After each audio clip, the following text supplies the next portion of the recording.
달려가는 매일의 삶이 되게 해 주시옵소서. 이 시간 말씀 전하시는 목사님께 함께하여 주시고 그 말씀 붙들고 영원한 생명의 소망으로 살아가게 해 주시옵소서. 예수님의 이름으로 기도드립니다. 아멘. 오늘 우리에게 주시는 하나님의 말씀은 여호수아 12장 1절에서 24절입니다. 이스라엘 자손이 요단 저편 해 돋는 쪽 곧 아르논 골짜기에서 헤르몬 산까지의 동쪽 온 아라바를 차지하고 그 땅에서 쳐 죽인 왕들은 이러하니라. 시온은 헤스본에 거주하던 아모리 족속의 왕이라. 그가 다스리던 땅은 아르논 골짜기 가에 있는 아로엘에서부터 골짜기 가운데 성읍과 길르앗 절반 곧 암몬 자손의 경계 야복 강까지이며 또 동방 아라바 긴네롯 바다까지이며 또 동방 아라바의 바다 곧 염해의 벳 여시못으로 통한 길까지와 남쪽으로 비스가 산 기스까지이며 옥은 르바의 남은 족속으로서 아스다롯과 에드레이에 거주하던 바산의 왕이라. 그가 다스리던 땅은 헤르몬 산과 살르가와 온 바산과 및 그술 사람과 마아가 사람의 경계까지의 길르앗 절반이니 헤스본 왕 시온의 경계에 접한 곳이라.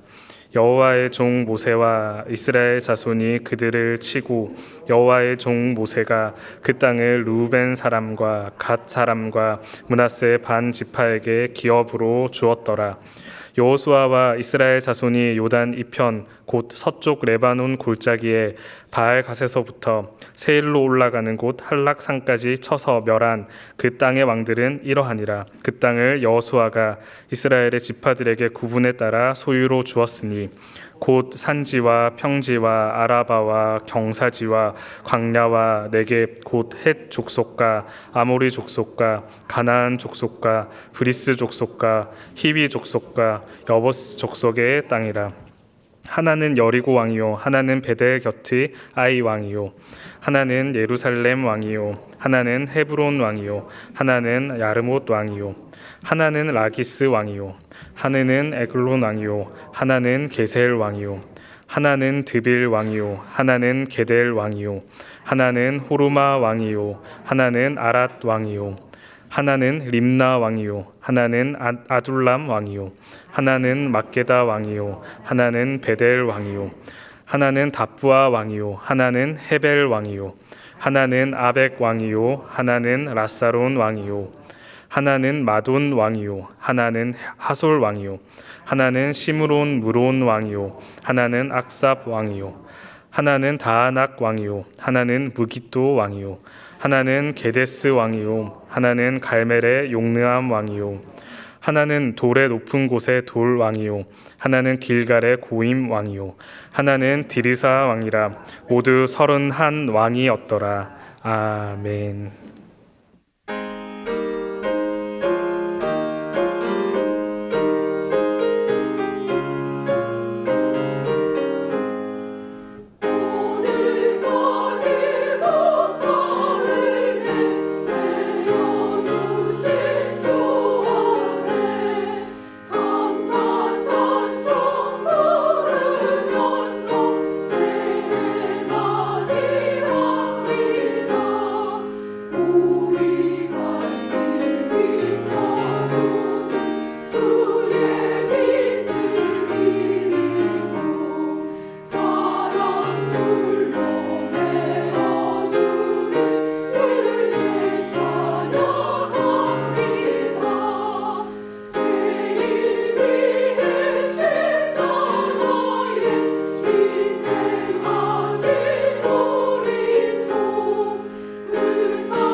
오늘 함께 펼쳐본 본문은 우리가 이해하기에 약간은 까다롭습니다. 이 본문은 모세와 여호수아 시대에 점령했던 왕들의 이야기가 전부입니다. 한마디로 가나안 점령 기록입니다. 그런데 이 점령 기록에는 생동감 있는 등장인물이 없습니다. 그동안 줄기차게 등장했던 여호수아조차도 직접적으로 나와 대사를 던지지 않습니다. 우리는 마치 역대상 1장부터 9장에 길게 늘어놓은 족보를 읽듯이 이해가 될 만한 부가적인 정보를 얻지 못한 채 오늘 본문을 읽어야 합니다. 오늘 본문은 총 24장으로 이루어진 여호수아라는 책의 정중앙에 위치해 있습니다.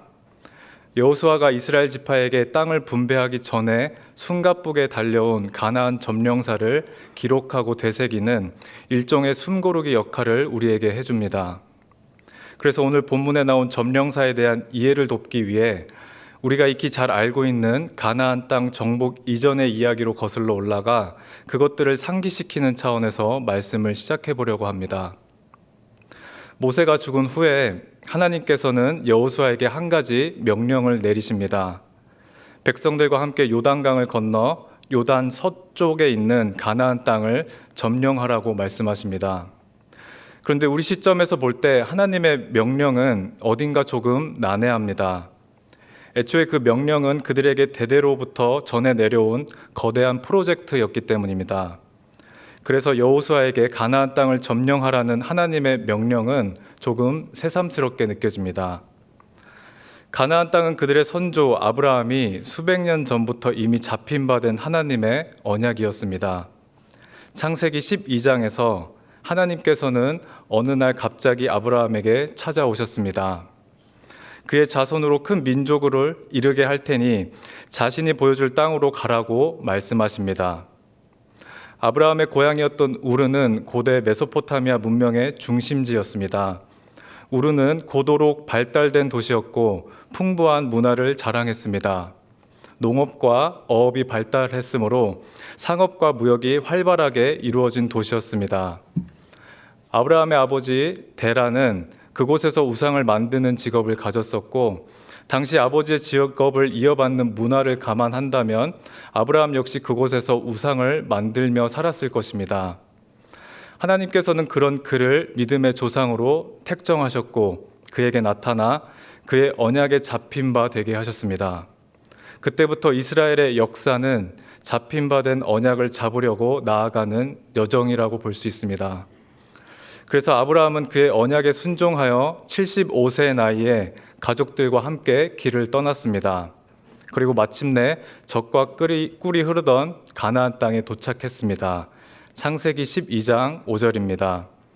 아브라함이 그의 아내 사레와 조카 룻과 하란에서 모은 모든 소유와 얻은 사람들을 이끌고 가나안 땅으로 가려고 떠나서 마침내 가나안 땅에 들어갔더라. 이스라엘의 선조가 이미 수백 년 전에 가나안 땅에 들어가 터전을 잡았었고 그는 이민자로서 남부럽지 않게 그 땅에서 안전한 정착의 뿌리를 내리며 번영을 이루었습니다.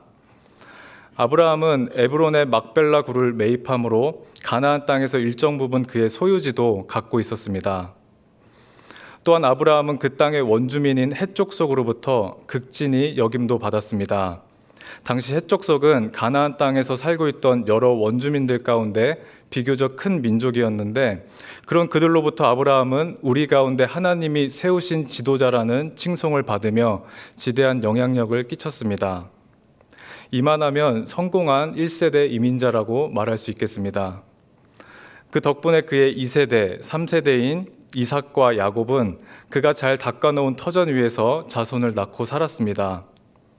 그러나 우리는 이 시점에서 한 가지를 기억해야 합니다. 그들은 가나안 땅에서 이민자로 살고 있었지 그 땅을 언약 백성으로 점령했던 것은 아니란 점입니다. 그 프로젝트는 후대로 이어졌습니다. 이어져 내려온 과정은 이렇습니다. 가나안 땅에는 잦은 흉년이 찾아왔었습니다. 흉년은 단발성이 아니었습니다. 아브라함이라는 언약의 1세대, 이삭이라는 언약의 2세대, 야곱이라는 3세대, 잊을만 하면 찾아와 집요하게 그들의 삶을 마구 흔들어 놓았습니다. 아브라함은 이집트로 흉년을 피했었고 이삭은 블레셋 왕 아비멜렉이 있던 그랄 지역으로 몸을 피했습니다. 그런데 3세대인 야곱에 이르러 전 세계적인 흉년이 이스라엘을 강타하고 말았습니다. 이 흉년이 우리가 익히 잘 알고 있는 흉년일 것입니다. 7년 동안 지속됐던 흉년은 잠시 다른 지역으로 피신해 갈 수 있는 수준이 아니었습니다. 그래서 야곱과 12 아들들은 요셉을 중심으로 이집트로 이민을 감행했습니다. 세대가 지날수록 그 땅에서 그들은 민족적인 번성을 이루었습니다. 날로 강성해져만 갔습니다. 이집트 바로 왕이 불편함과 위기를 느낄 만큼 말입니다. 그래서 그는 이 안건을 두고서 이집트 백성과 모의합니다.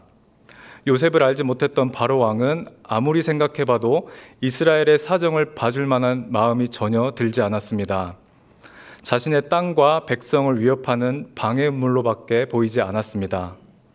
그래서 그가 택한 선택은 이스라엘 백성을 괴롭히는 일이었습니다. 민족적인 대치가 같은 땅 위에서 벌어졌습니다. 바로는 이집트의 감독들을 이스라엘 백성 위에 세워두고 그들에게 무거운 짐을 지어서 각종 건물들을 건축하게 만들었습니다. 이것은 어렵고 매우 험한 노동이었습니다. 그 결과 이스라엘은 부르짖었고 그 고통을 돌아보신 하나님은 모세를 부르셨습니다. 그리고 하나님은 출애굽기에서 3차례 정도 모세에게 이스라엘 백성을 데리고 가나안 땅, 그 언약의 땅으로 가라고 명하십니다. 대표적인 구절은 출애굽기 33장 1절입니다.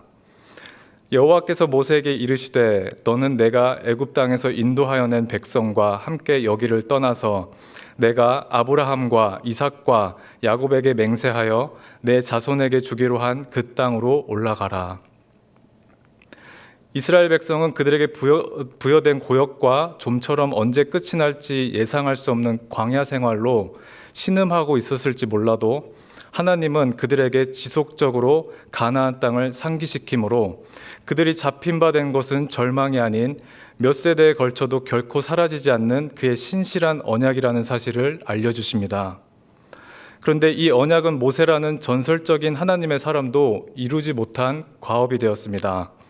그 중대한 그 프로젝트는 젊었을 때부터 그의 수종자로 그의 옆을 든든히 지키고 있었던 여호수아에게로 넘어갔습니다. 이제 여호수아라는 성경으로 들어와 보기를 원합니다. 1장부터 11장 속에서 볼 수 있는 이스라엘의 모습은 아브라함과 이삭 그리고 야곱의 시대처럼 가나안 땅의 이민자가 아니었습니다. 여호수아를 필두로 가나안 땅을 차지하고 그곳에 있던 왕들을 쳐서 멸한 점령사입니다. 다시 말해서 하나님의 언약에 잡힌 바 된 여호수아와 이스라엘 백성들이 그것을 잡으려고 가나안 땅의 왕들을 점령해 나갔던 이야기라는 말입니다. 가나안 땅을 점령하는 것이야말로 대대로부터 맡겨진 프로젝트의 결승전이었습니다. 이것은 이스라엘을 향한 하나님의 구원의 언약과 죄로 가득했던 가나안 땅을 향한 하나님의 심판이라는 두 가지를 모두 충족해야만 했습니다. 그래서 여호수아 시대의 이스라엘 백성은 그들의 선조 아브라함처럼 한 지역을 차지하여 이민자로 사는 것이 허락되지 않았습니다. 그들은 가나안 땅의 왕들을 쳐서 진멸해야만 했습니다. 진멸하다라는 단어가 오늘날의 성경을 읽는 우리에게 불편함을 안겨다 줄 수 있습니다. 그러나 여호수아의 점령사에서 이 단어는 매우 중요한 의미를 가지고 있습니다. 그것은 레위기 18장에 기록된 가나안 땅의 성적인 문란함을 심판하기 위한 하나님의 공의로움을 선언하는 행위이기도 하며 그 땅의 모든 것을 언약의 주관자이신 하나님께 바치기 위한 행위도 포함되고 있었습니다. 그래서 여호수아가 점령하며 왕들을 진멸한 사건은 단순히 한 야만인이 땅에 쳐들어와 그 땅을 온통 쑥대밭으로 만들어 놓는 그런 단순 무식한 행위가 아니었습니다. 그래서 이 점령사에는 여호수아와 이스라엘 백성들이 지니고 있던 군사적인 힘에 초점을 맞추고 있지 않습니다. 오늘 본문 24절은 모두 31왕이었더라라는 말로 마무리가 됩니다. 그래서 우리는 본문에서 점령당한 왕들이 31왕이라고 넘겨버릴 수 있겠습니다만 모세가 요단강 동쪽에서 멸한 아모리족 속의 왕과 바산의 왕을 더하면 총 33명의 왕이 됩니다. 상식적으로 33왕을 쳐서 점령해야만 한다면 무엇이 필요하겠습니까? 가나안 땅이 지중해를 따라 길게 뻗어 있는 좁은 평지라는 점을 감안한다면 기동성이 뛰어난 병거가 필요했을 것입니다. 뿐만 아니라 남북으로 길게 뻗어 있는 산악지대에서 만날 수 있는 낮은 산들과 구릉, 그리고 요단강을 따라 형성된 계곡지대에서 전투를 치루어야만 한다면 활과 같은 원거리 무기가 필요했을 것입니다. 하지만 하나님께서는 여호수아에게 가나안 땅을 점령하라고 명하신 뒤에 이것들로 무장하라고 말씀하십니다. 여호수아 1장 7절에서 8절입니다. 오직 강하고 극히 담대하여 나의 종 모세가 내게 명령한 그 율법을 다 지켜 행하고 우로나 자로나 치우치지 말라. 그리하면 어디로 가든지 형통하리니 이 율법책을 내 입에서 떠나지 말게 하며 주야로 그것을 묵상하여 그 안에 기록된 대로 다 지켜 행하라. 그리하면 내 길이 평탄하게 될 것이며 내가 형통하리라. 능히 여호수아를 대적할 자가 없고 강하고 담대하라 명하신 하나님이 어째서인지 무기에 대한 언급을 하지 않으십니다. 여호수아에게는 앞으로 싸울 일이 참 많았습니다. 쳐서 멸해야만 하는 왕들이 몇십 명이 됩니다. 그런데 그에게 하나님은 무기를 취하라 말씀하지 않으십니다. 한 지역을 다스리고 군사를 형성한 가나안 땅의 왕들이 무기로 무장하지 않은 여호수아를 볼 때 정말로 대적할 마음을 먹지 못했겠습니까? 그들은 여호수아와 이스라엘을 보고 우스웠을 것입니다. 대표적인 예가 여호수아 6장에 나온 여리고성을 점령한 이야기일 것입니다. 그들은 나팔을 불며 성 주위를 뱅뱅 도는 것이 전부였습니다. 물론 여호수아의 군대가 무장을 전혀 하지 않은 것은 아니었습니다. 그들에겐 최전선에서 싸우던 루벤 지파, 갓 지파, 므낫세 반 지파가 있었습니다. 하지만 여호수아에 기록된 점령사의 관심은 거기에 있지 않았습니다. 그래서 하나님께서는 여호수아가 본격적으로 가나안 땅의 왕들을 쳐서 멸하기 이전에 율법을 먼저 내세우시며 그것들을 지켜 좌로나 우로나 치우치지 말라고 명령하셨던 것입니다. 그들이 그 땅에서 쟁취했던 점령의 비결은 조상들로부터 이어져 온 하나님의 신실한 언약에 잡힌 바 되어 그것을 잡으려는 믿음에 있었기 때문입니다. 그래서 여호수아의 점령사는 준비 자체부터 남달랐습니다. 당시 여호수아 시대의 사람들, 그러니까 고대 팔레스타인 사람들은 전쟁을 준비하기에 앞서 일사불란하게 무기를 갈고 닦아 준비해 놓았습니다. 그리고 자신들이 믿는 신들에게 열심히 자문을 구하며 전쟁의 승리 여부가 어떻게 되는지를 묻기를 반복하고 또 반복했습니다. 꿈을 해석하거나 새들이 날아가는 모형을 보고서 길흉을 판단했었습니다. 대중적으로 행해졌던 신탁은 짐승의 간이나 내장을 유심히 살펴보는 것이었습니다. 이렇게 해도 그들이 원하는 응답을 찾을 수 없다면 그들이 맞서 싸워야 할 군대를 향해 저주를 퍼붓는 주술이라도 행했습니다. 당시 고대인들이 전쟁을 앞에 두고 이런 해괴망측한 일을 했던 이유가 무엇이겠습니까? 그것은 바로 전쟁을 계획하는 것도 그들 자신이요, 승리를 거머쥐고 있는 장본인도 그들 자신이라고 생각했기 때문입니다. 그러나 여호수아의 점령사는 이와 결이 전혀 다릅니다. 이스라엘을 선택하여 오랜 세대를 걸쳐 신실하게 가나안 땅으로 인도하신 분이 하나님이시고 전쟁을 계획하신 분도 하나님이시오, 그 땅을 쳐서 멸하라고 명하신 분도 하나님이시며 그들 앞에 친히 출전하여 승리를 안겨다 주실 것이라 말씀하신 분도 하나님이십니다. 그래서 하나님은 여호수아에게 오직 담대하라는 믿음만을 요구하셨던 것입니다. 그래서 여호수아 1장부터 11장에서 볼 수 있는 점령사에서는 그들이 먼저 전쟁을 계획한 이야기도 전쟁에 앞서 하나님의 뜻을 먼저 구하는 모습을 찾아볼 수 없습니다. 그들은 당시 세대의 흐름에 잡힌 바 되지 않고 하나님의 언약에 잡힌 바 된 믿음의 세대였습니다.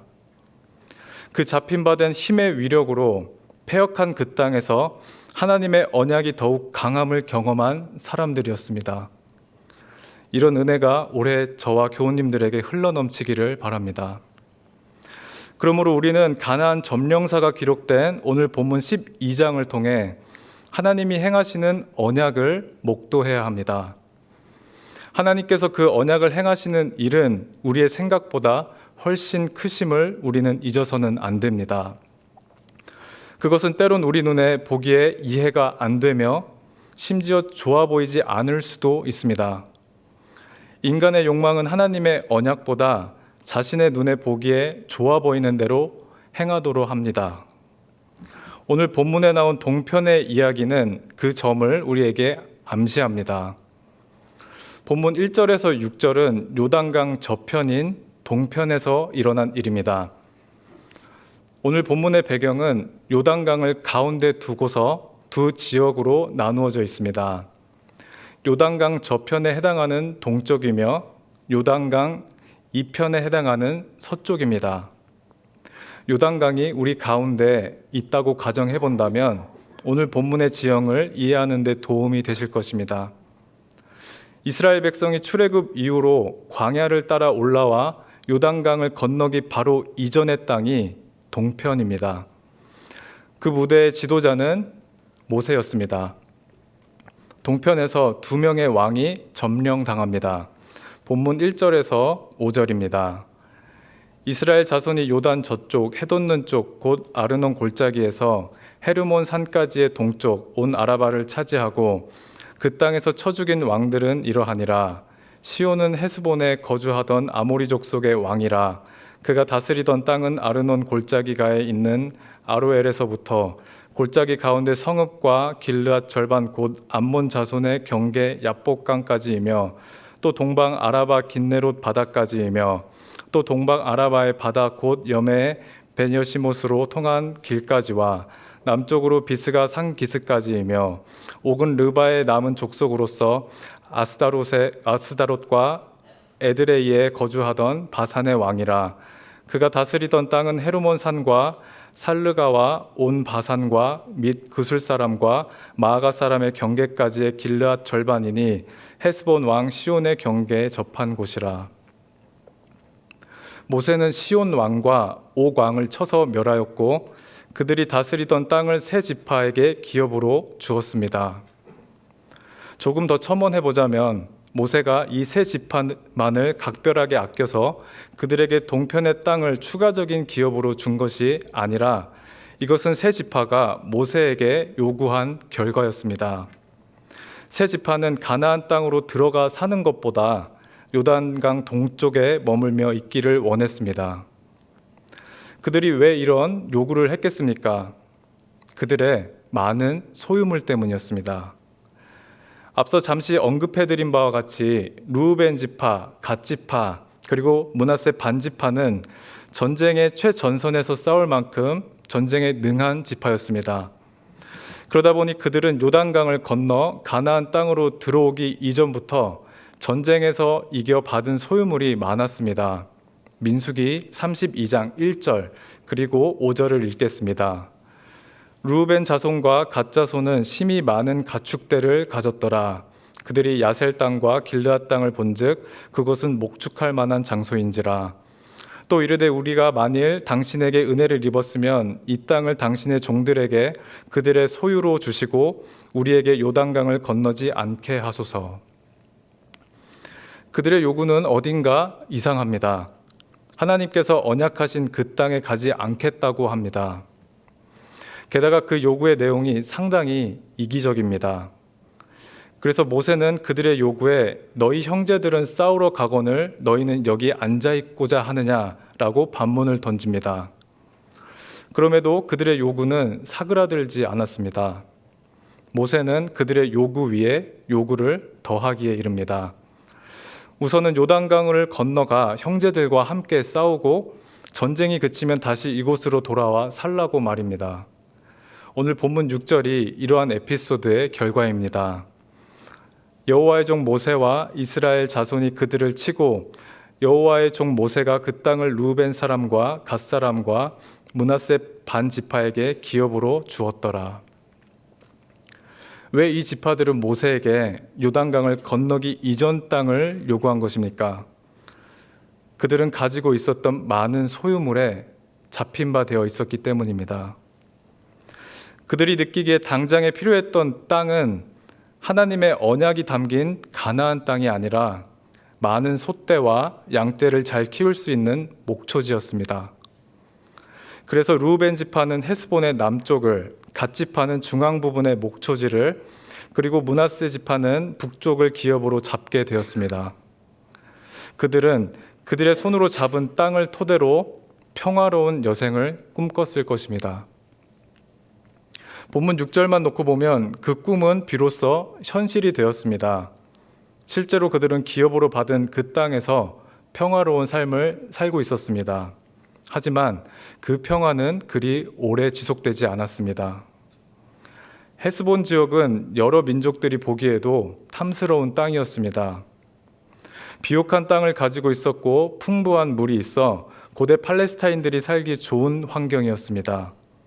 그 결과 가나안 점령 후 헤스본 지역에서 살던 지파들은 여러 민족들로부터 침략을 받았습니다. 그들의 평화는 깨졌고 불안한 여생을 보내게 되었습니다. 우리는 이 빛 아래에서 한 가지 교훈을 잊어서는 안 될 것입니다. 우리가 잡힌 바 되어야 하는 것은 우리의 소유물이 아니라는 점입니다. 그것이 우리의 평화를 보장해 주지 않습니다. 당장에 우리 눈에 아무리 좋아 보이는 것이라 해도 말입니다. 우리는 이 사실을 너무나도 잘 안다고 말할 테지만 우리의 눈은 그 사실을 보지 못할 때가 참으로 많은 것이 부인할 수 없는 사실일 것입니다.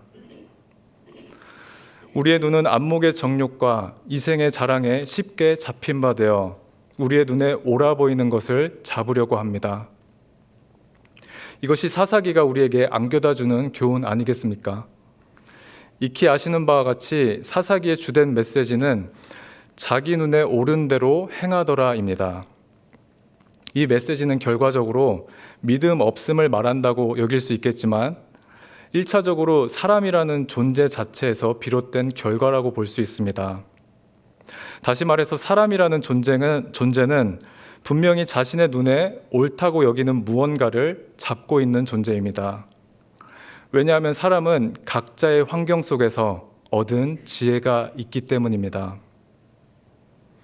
어린 아이에게 귀를 한번 기울여 보십시오. 우리는 이전에 전혀 생각하지 못했고 보지 못했던 지혜를 그 아이에게서 들을 수 있게 됩니다. 한평생 교육을 받지 못한 채 외딴 시골에서 살고 있는 노인에게 귀를 기울여 보십시오.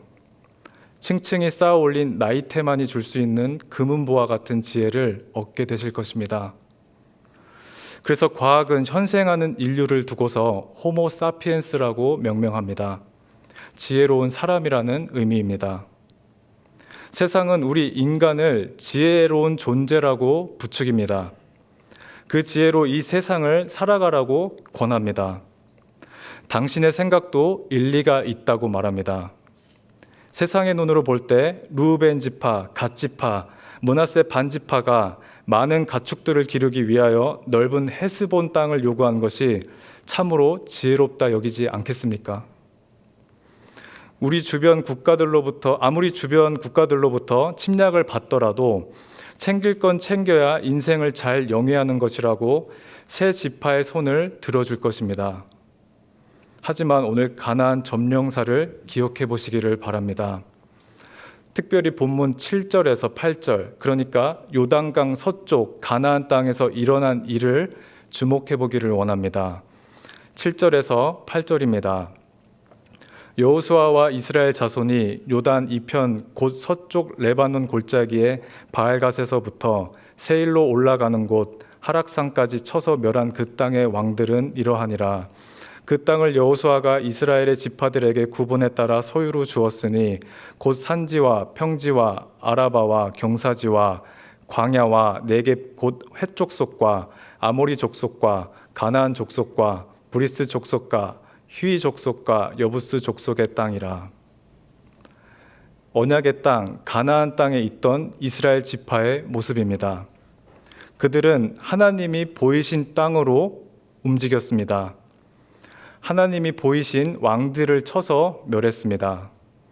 그리고 하나님이 보이신 땅을 기업으로 삼고 살았습니다.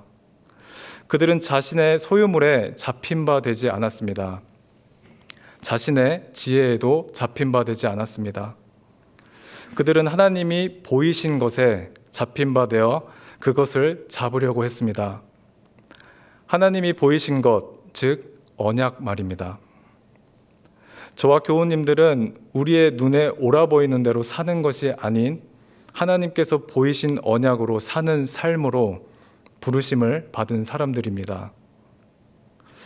한번 상상해 보기를 원합니다. 하나님의 부르심을 받은 아브라함의 눈에 그에게 주신 하나님의 언약이 과연 명확히 보였겠습니까? 하나님은 자식이 없던 노인에게 하늘의 별과 바닷가의 모래 알갱이들을 보이시며 내 자손도 이와 같을 것이라 언약을 맺으셨습니다. 감히 셀 수 없는 숫자를 보이시며 그 숫자만큼 자손이 많아질 것이라는 하나님의 언약이 한평생 인생을 살아본 노인의 지혜를 뛰어넘을 만큼 눈에 뚜렷이 보이는 것이었겠습니까? 당시 주변 지역을 지배하던 강대국 이집트로부터 이스라엘 백성을 구출해내겠다는 하나님의 언약이 이집트 국가를 누구보다도 빠삭하게 잘 알았던 모세의 지혜에는 어떻게 보였겠습니까? 하나님께서 10가지 재앙을 매섭게 쏟아부으시며 이집트로부터 구출해낸 것을 목도한 이스라엘 백성에게 당장에 보였던 것이 무엇이었습니까? 사면초가였던 홍해였습니다. 뒤에서는 이집트 군대가 쫓아오고 있었고 그들의 눈 앞에는 검은 먹물 같은 바다밖에 보이지 않았습니다. 흉년을 피해 이집트로 와서 뿌리를 내렸던 민족, 다시 말해 살 길을 누구보다도 발빠르게 찾아낼 수 있는 DNA를 가지고 있던 그 민족의 지혜 앞에 하나님의 언약은 어떻게 보였겠습니까? 여호수아는 그 누구보다도 전쟁을 잘 알았습니다. 그는 이스라엘의 장군이었습니다. 모세의 오른팔로서 그의 리더십을 그대로 이어받아 수십만 명의 이스라엘 백성들을 이끌던 여호수아의 노련한 지혜 앞에 신장이 장대하고 싸움에 능한 왕들이 통치하고 있던 가나안 땅을 차지할 것이라는 하나님의 언약이 당장의 눈에 보일만 했겠습니까? 이 이야기에 나오는 인물들은 각자의 뛰어난 지혜가 있었습니다. 그것을 토대로 눈에 옳아 보이는 대로 살기에 충분했던 사람들이었습니다. 그러나 신실하신 하나님께서는 그들에게 자신의 언약을 보이셨습니다. 지속적으로 그 언약을 보게 하셨습니다. 잊혀질만 하면 그 언약을 보이셨습니다. 세대가 흘러가도 그 언약을 끊임없이 보이셨습니다. 그래서 하나님께서 보이신 언약에 잡힌 바 되어 하나씩 그것을 잡아온 이야기가 기록된 것이 여호수아 12장입니다. 그리고 이 장은 그들의 선조들로부터 내려온 거대한 프로젝트의 쉼표를 찍으신 하나님의 왕 대신 행적이기도 합니다. 남북으로 240km, 동서로는 85km밖에 되지 않은 좁은 가나안 땅에서 무려 31왕이나 다스리고 있었습니다. 가나안 지역을 점령하는 것이 초점으로 이루어졌던 여호수아 이야기를 생각해 본다면 우리는 오늘 본문에서 31왕보다 31지역이 나열된 목록을 보는 것이 훨씬 문맥상 자연스러웠을 것입니다. 그러나 성경 기자는 가나안 지역을 다스리던 31왕의 존재를 반복해 보이시며 이스라엘 백성에게 왕에 대한 존재를 되새김질하게 만들어줍니다. 왜냐하면 그들에게도 왕이 있었기 때문입니다. 그들의 선조들로부터 지금까지 신실하게 인도하시고 31왕을 쳐서 멸하여 언약을 성취하신 왕이신 하나님이십니다. 오늘날 저와 교우님들이 잡힌 바 되어야 할 언약이 무엇이겠습니까? 우리는 인생 가운데서 그 언약의 어떤 부분을 끊임없이 잡으려고 애를 써야 하겠습니까? 예수 그리스도의 십자가 언약입니다. 우리의 삶의 중심이 바로 이 십자가 언약에 잡힌 바 되어 있기 때문입니다. 하나님의 사랑의 언약 말입니다. 우리는 그 사랑을 결코 벗어날 수가 없습니다. 그 언약은 우리가 삶 속에서 어려운 일을 만날 때에도 두려워 말라, 내가 너와 함께함이라 말씀합니다. 세상은 지속적으로 우리의 지혜로 삶을 헤쳐나가는 것이 가장 안전한 방법이라고 부추기지만, 하나님의 언약은 그분의 사랑의 안으로 피하는 것이 가장 지혜롭다고 말합니다. 나의 삶에 신장이 장대하고 힘이 막강해 보이는 왕들이 가로막고 선 것처럼 느껴지십니까? 그렇다면 예수 그리스도의 십자가를 향해 눈을 돌려보시기를 바랍니다. 나를 돌보시고 나를 인도하시는 하나님의 사랑 앞에 그 왕들의 무릎이 하나둘씩 굴복해 나가는 모습을 보게 되실 것입니다. 그러므로 하나님은 우리 인생 가운데 잊을 수 없도록 그리스도의 십자가를 신실하게 보이시고 또 보이실 것입니다. 그리고 그 십자가를 통해 지속적으로 말씀하실 것입니다. 내가 너를 사랑한다. 내가 너와 함께 있다. 내가 친히 앞서 왕들의 권세를 쳐서 멸할 것이다 라고 말입니다. 이러한 그분의 신실한 행적이 그리스도의 십자가로 진하게 새겨져 있음을 기억하십시다. 그래서 올해에도 그분의 십자가에 잡힌 바 되어 하나님의 언약을 잡으려고 나아가십시다. 기도하겠습니다.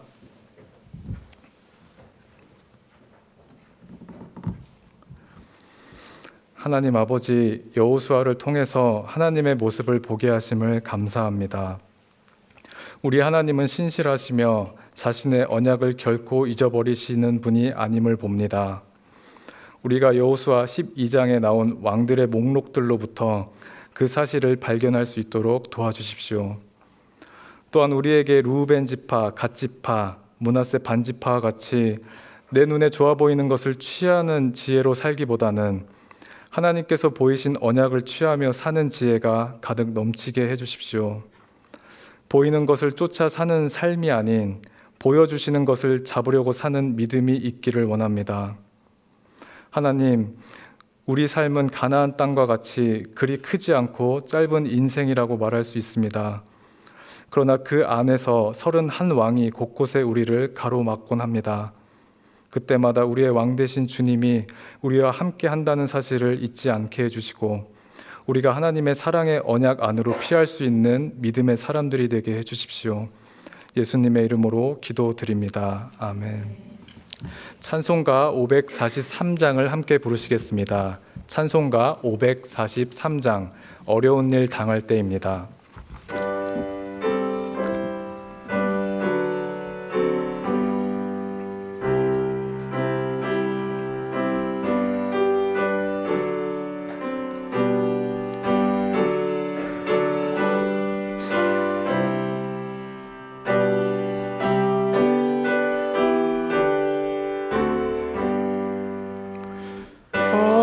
어려운 일 당할 때 나의 믿음 적으나 의지하는 내 주를 더욱 의지합니다. 세월 지나갈수록 의지할 것뿐일세. 무슨 일을 당해도 예수 의지합니다. 성령께서 내 마음 밝히 비춰주시니 인도하심 따라서 주만 의지합니다. 세월 지나갈수록 의지할 것뿐 일세 무슨 일을 당해도 예수 의지합니다. 밝을 때의 노래와 어두울 때의 기도로 위태할 때 도움을 주께 간구합니다. 세월 지나갈수록 의지할 것뿐일세 무슨 일을 당해도 예수 의지합니다. 생명이 있을 동안에 예수 의지합니다. 천국 올라가도록 의지할 것뿐일세 세월 지나갈수록 의지할 것뿐일세 무슨 일을 당해도 예수 의지합니다. 우리 주 예수 그리스도의 은혜와 하나님 아버지의 사랑과 성령님의 교통하심이 하나님의 언약에 잡힌 바 되어 살아가기를 소망하고 결단하는 주님의 사람들과 100주년 기념교회 위에 지금으로부터 영원토록 함께해 주시기를 간절히 축원하옵나이다. 아멘.